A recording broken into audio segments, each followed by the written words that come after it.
दोस्तों स्वागत है आप सभी का सुनील बौद्ध ऑफिशियल चैनल पर।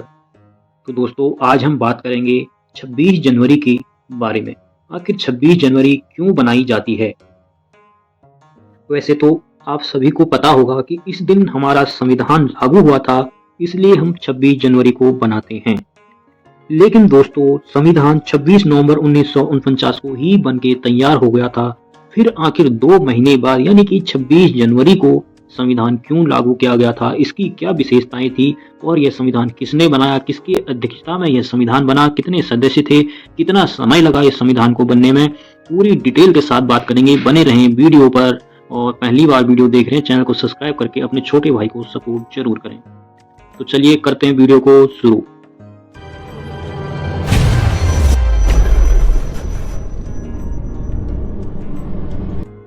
तो दोस्तों जैसे कि आप सभी लोग जानते हैं कि 1947 को हम अंग्रेजों से आज़ाद हो गए थे।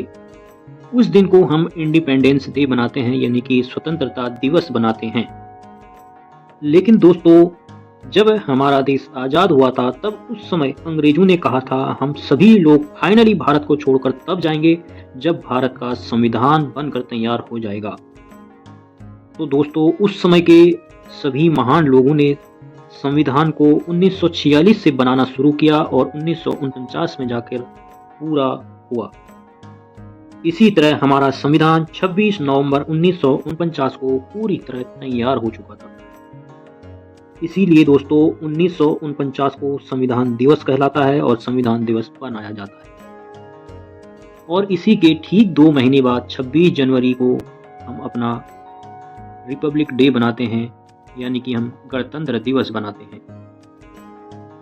तो दोस्तों सबसे पहले हम आपको ये बताएंगे कि आखिर संविधान 26 नवंबर 1949 को बन गया था तो फिर इसको 2 महीने लेट यानी कि 26 जनवरी को क्यों किया गया लागू।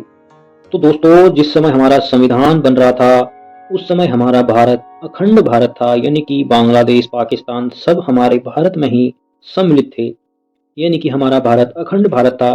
जब 1946 में यह संविधान बन रहा था तो उस समय 389 सदस्य थे यानी कि 389 सदस्य थे जो लोग इस संविधान को मिलकर बना रहे थे।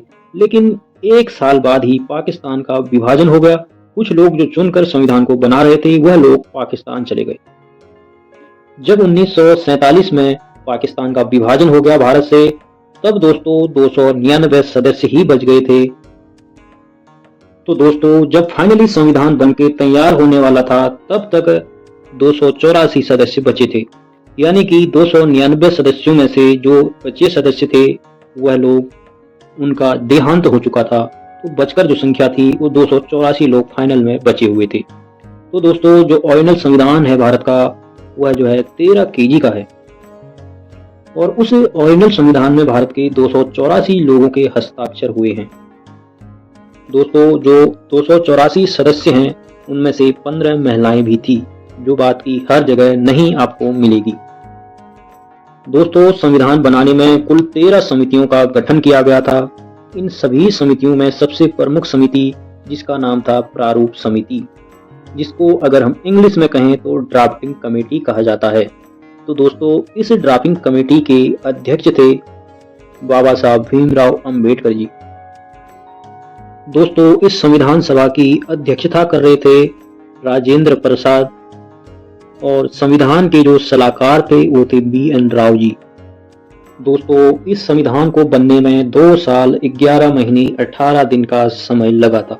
दोस्तों जब यह संविधान बनकर तैयार हो गया उस समय इसमें 22 भाग थे लेकिन वर्तमान में 25 भाग हैं। दोस्तों उस समय इसमें 395 अनुच्छेद थे, वर्तमान में इसको 448 हो गए। दोस्तों इसकी अनुच्छेदों की संख्या 395 ही रहेगी हमेशा। जो इसमें जोड़ा जाता है वो ABCDE करके जोड़ा जाता है जिनकी कुल संख्या 448 हो गई है। और अनुसूचियां इसमें 8 थी जो कि वर्तमान में 12 हो गई। इस तरह से हमारा संविधान बनाया गया है जो कि दुनिया का सबसे बड़ा लिखित संविधान हो गया है। दोस्तों यह संविधान 1949 को बनकर तैयार हो गया था। दोस्तों अब मैं बताऊंगा कि यह संविधान बनने के 2 महीने बाद आखिर क्यों लागू हुआ। दोस्तों यह बात है 1929 को जब कांग्रेस का अधिवेशन हो रहा था और उसकी अध्यक्षता पंडित जवाहरलाल नेहरू जी कर रहे थे।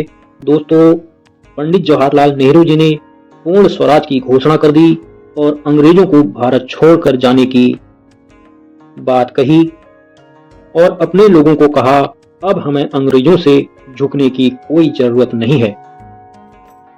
जवाहरलाल नेहरू जी ने 1930 को जो आखिरी संडे रहेगा उस दिन हम अपना तिरंगा लहरा देंगे, चाहे अंग्रेज हमें आजादी दे या ना दे, हम उस दिन से स्वाधीन हो जाएंगे और खुद के दम पर सारा कार्य करेंगे।